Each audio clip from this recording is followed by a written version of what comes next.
Hello everyone, I, Alpa Ghosh, Assistant Professor, Department of Management, the Bhopal School of Social Sciences. Today we are going to start with another interesting topic, undercapitalization. The outline of today's presentation will showcase the meaning, causes, effects and remedies of undercapitalization. We will also focus on the differences between undercapitalization and overcapitalization situation with an illustration. So, in undercapitalization, today we are going to discuss the meaning of undercapitalization, the causes, effects, remedies, and we will be also discussing the difference between overcapitalization and undercapitalization. So, according to the definition as given by Justin Berg, a company may be undercapitalized when the rate of profits it is making on the total capital is exceptionally high in relation to the return enjoyed by similarly situated companies in the same industry, or when it has too little capital with which to conduct its business. Undercapitalization is the reverse phenomena of overcapitalization and occurs when a company's actual capitalization is lower than its proper capitalization as warranted by its earning capacity. The term undercapitalization should never be considered synonymous with inadequate capital. Undercapitalization. In undercapitalization, the real value of the stock or the real value is more than its book value. The profits are higher than warranted by the value of its assets. Such a company can pay a higher rate of dividend and the market value of its share is much higher than its face value. Now the causes of undercapitalization, they are many. Just to discuss few of them. First one, underestimation of capital requirement.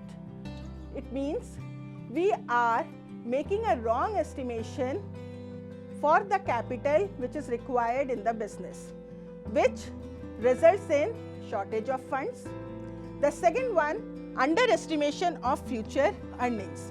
As we know, overcapitalization and undercapitalization, they are all on the basis of the estimation of earnings. If the future earnings are less, they are estimated less, in that case it may lead to undercapitalization. Third one, promotion during depression. If we are promoting the business during depression, we have to pay less, and when we have to pay less, it may cost in more profits. Next, conservative dividend policy.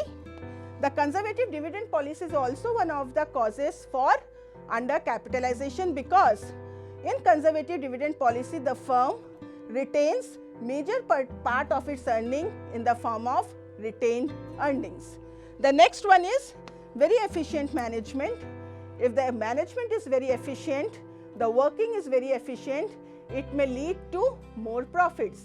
Generation of more profits, it means that the earnings which you anticipated, they are more, leading to undercapitalization. And the last one, desire of control and trading on equity. When I say desire of control and trading on equity, it means that it is the liking of the management whether they want to have more borrowed funds or owner's fund.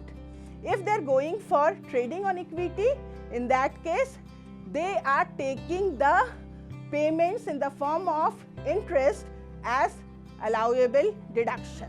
So, their profit may increase. Now, the main disadvantages or the effects of undercapitalization. To discuss, the first one is undercapitalization induces management to change and manipulate the market value of shares and expanding the business. As a consequence of undercapitalization, earnings per share increase and so do the dividend per share, which in turn increases the marketability of shares. The third one, when the employees find that the company is earning high profits, they keep on pressing the management for higher wages, which in result creates a tiff between the workers and employees, and it gives rise to labor unrest. The next one to discuss is a situation of overtrading also arises in undercapitalization. The company may arise as a result of undercapitalization where the company does excessive business than what its finances can allow. As a result of overtrading, creditors will not be paid timely and the company will be affected by its creditworthiness adversely. Undercapitalization eventually leads to overcapitalization because of excessive profits, huge retained earnings and long-term debt financing. As a consequence of undercapitalization, the companies earn huge profits and as a result, the burden of tax is also great. The government introduces higher rate of taxation, which is a financial burden again on the companies. Higher profits earned by the companies gives a psychological feeling that to the customers that they are being overcharged and hence they develop grouse towards their company. Higher earnings may encourage competitors to enter into a cutthroat competition amongst themselves. So we have seen the reasons for undercapitalization. We have also seen the effects of undercapitalization, but there are certain remedies through which the situation of undercapitalization can be controlled. To start with, it is the fresh issue of shares. If undercapitalization is due to inadequacy of capital, in that situation, it can be corrected by the issue of fresh shares. The company may also redeem its long-term debt by the issue of fresh share capital. The second one is issue of bonus shares. The company may issue bonus shares by capitalizing its accumulated earnings. This is the most commonly used and effective method of correcting undercapitalization situation. It reduces earnings per share after the bonus shares are issued. The third one is increase the par value of shares. The company may revalue its assets and increase their values. In lieu thereof, the par value of shares may also be increased. This will result into reduction of earnings per rupee of share value, but the amount of dividend per share will remain same. The last one is splitting the stock. When we talk about splitting the stock, another effective method of correcting undercapitalization is you split up the existing stock into larger number of shares, reducing the value of each share. It neither affects the total earnings of the company nor the total amount of capital of the company, but still dividend per share shall reduce. The last topic for today's discussion, the difference between overcapitalization and undercapitalization.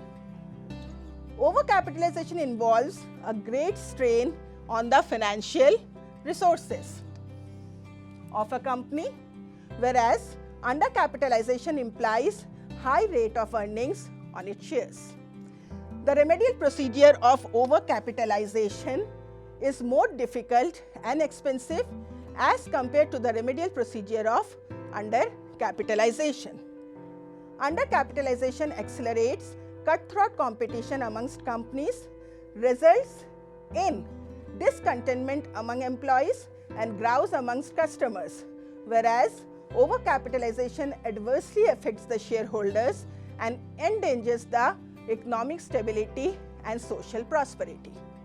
Overcapitalization is a common phenomena then undercapitalization, which is relatively a rare phenomena. Now, let us demonstrate the situation of overcapitalization, undercapitalization and fair capitalization with the help of an example. This is the financial situation of a firm where you can see share capital, debentures and current liabilities. And in the asset side, it is fixed assets and current assets. The composition is with share capital 10 lakhs, debentures 5 lakhs and current liabilities 10 lakhs. At the same time, fixed assets 12 lakhs and current assets 13 lakhs. Now, if we need to analyze the situation, what will be the conclusion from this? The conclusion from this we can draw is that the firm is having excess of fixed liabilities over fixed assets. The fixed liabilities can be seen, it is 15 lakhs. And when we talk about the fixed assets, the fixed assets are valuing rupees only 12 lakhs. So, you can see there is a difference of 3 lakhs when it comes with assets and liabilities. So, as the fixed assets are more for the value of rupees 3 lakhs, the assets are not able to justify, then the situation is overcapitalized. So, we can say the firm is overcapitalized to the extent of rupees 3 lakhs. Coming to the next one, if we analyze the same situation again, you see that same, the asset side, share capital 10 lakhs, debentures 5 lakhs and current liabilities 10 lakhs. And in the asset side, it is 16 lakh fixed assets and current assets 9 lakhs. When we talk about fixed liabilities, the total of fixed liabilities is 15 lakh and the current liabilities, it is 10 lakh. We do not include current liabilities and current assets. So, we will be taking into consideration only 15 lakhs and the fixed asset is 16 lakh. So, the conclusion drawn is fixed assets is 16 lakh, fixed liabilities 15 lakh.